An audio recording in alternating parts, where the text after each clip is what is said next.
So hi friends, కంప్లీట్గా ఈ వీడియోలో ఏంటంటే మన ఏపీ స్టేట్ గవర్నమెంట్కి సంబంధించి మనము ప్రాపర్టీ ట్యాక్స్ ఏ విధంగా పే చేయాలి అనేది లాస్ట్ వీడియో అయితే మనం అప్లోడ్ చేయడం అయితే కూడా జరిగింది. సో ఆ వీడియో కింద చాలా వరకు కూడా అయితే ఈ వాటర్ ఛార్జెస్ ఏ విధంగా పే చేయాలి, సో దీనికి సంబంధించి కూడా ఒక వీడియో అనేది అయితే కూడా చేయమని చాలామంది కూడా మనకి కామెంట్స్ చేయడం అయితే కూడా జరిగింది. సో ఈ వీడియోలో వాటర్ ట్యాక్స్ మనం ఏ విధంగా ఆన్లైన్లో పే చేసుకోవాలి, సో దానికి సంబంధించి కంప్లీట్ ప్రాసెస్ అనేది ఈ వీడియోలో అయితే ఎక్స్ప్లెయిన్ చేస్తాను.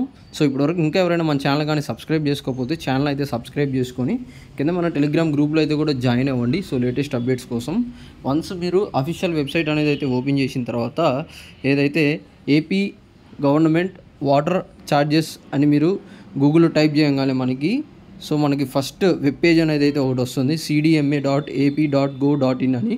సో ఇది మన ఏపీ గవర్నమెంట్కి సంబంధించి వాటర్ ట్యాక్స్ కడతానికి అఫీషియల్ వెబ్సైట్ అన్నట్టు. సో ఇక్కడైతే కూడా చూసుకోవచ్చు, commissioner and director of municipal administration government of Andhra Pradesh అని ఈ విధంగా మనకి వెబ్సైట్ అనేది అయితే ఉంటుంది.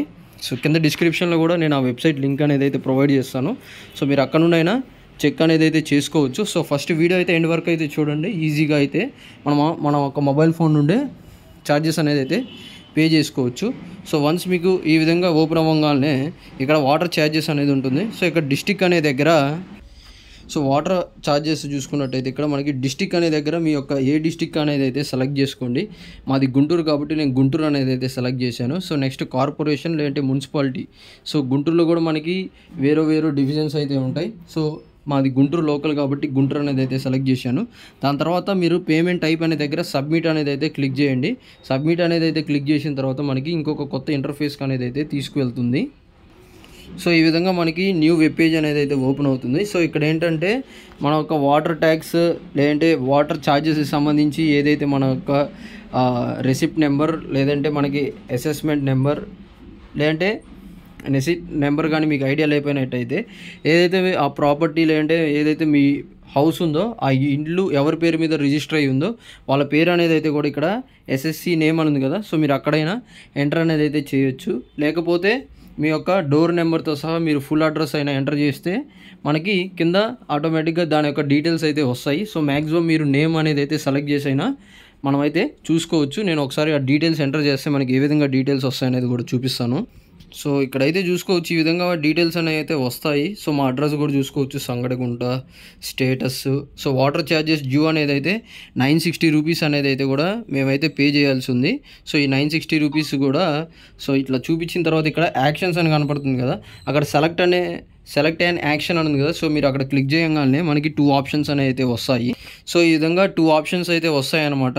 సో కలెక్ట్ ఛార్జెస్ అనే దాని మీద అయితే క్లిక్ చేయండి. సో కలెక్ట్ ఛార్జెస్ ఏంటంటే మనకి ఇందాక ఏదైతే 960 రూపీస్ డ్యూ అని చూపించిందో ఆ 960 రూపీస్ అనేది అయితే మనం పే చేస్తున్నాం కాబట్టి వాటిని కలెక్ట్ ఛార్జెస్ అనే దాని మీద అయితే సెలెక్ట్ చేసి మనం అయితే ఇప్పుడు నెక్స్ట్ సబ్మిట్ బటన్ మీద క్లిక్ చేస్తే మనకి ఏదైతే పేమెంట్ గేట్వే అనేది అయితే ఓపెన్ అవుతుందో ఒకసారి అది కూడా చూపిస్తాను. సో ఫ్రెండ్స్ ఈ విధంగా అయితే ఓపెన్ అవుతుంది. సో ఇందాక పైన మన ఒక డీటెయిల్స్ అయితే వస్తాయి, నేను కొద్దిగా ప్రైవసీ వల్ల ఆ డీటెయిల్స్ అయితే చూపించట్లేదు. ఇక్కడ టోటల్ బ్యాలెన్స్ అనే దగ్గర 960 రూపీస్ అని ఉంది కదా. సో ఇక్కడైతే మనం మాన్యువల్గా balance amount you are likely to pay అనే దగ్గర 960 రూపీస్ అనేది అయితే మీరు మాన్యువల్గా ఎంటర్ చేసిన తర్వాత ఇక్కడ CFMS గేట్వే అండ్ కింద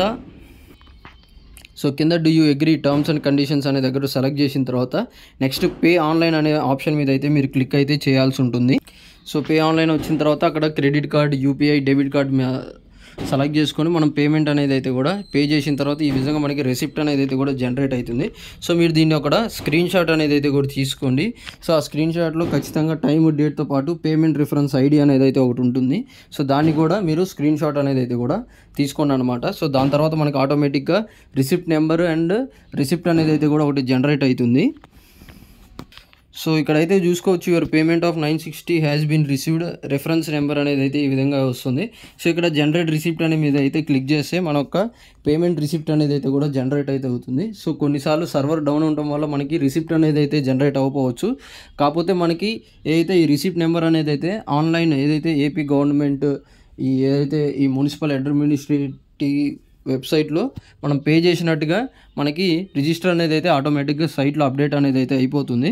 సో మనం పే చేసిన అమౌంట్ అనేది అయితే వాళ్ళకి సక్సెస్ఫుల్గా ఏదైతే సబ్మిట్ అయిందా లేదా, సో ఇంకా ఏమైనా డ్యూ ఉందా లేదా, అది ఏ విధంగా చెక్ చేసుకోవాలనేది నేను నెక్స్ట్ వీడియో అయితే చెప్తాను. సో ప్రాపర్టీ ట్యాక్స్ ఏ విధంగా పే చేయాలి, సో దానికి సంబంధించిన వీడియో లింక్ కింద డిస్క్రిప్షన్లో అనేది ఒకసారి చెక్అవుట్ అయితే చేయండి. మరిన్ని లేటెస్ట్ అప్డేట్స్ కోసం ఛానల్ని చెప్పకుండా సబ్స్క్రైబ్ అయితే చేసుకొని మన టెలిగ్రామ్ గ్రూప్లో అయితే కూడా జాయిన్ అయితే అవ్వండి.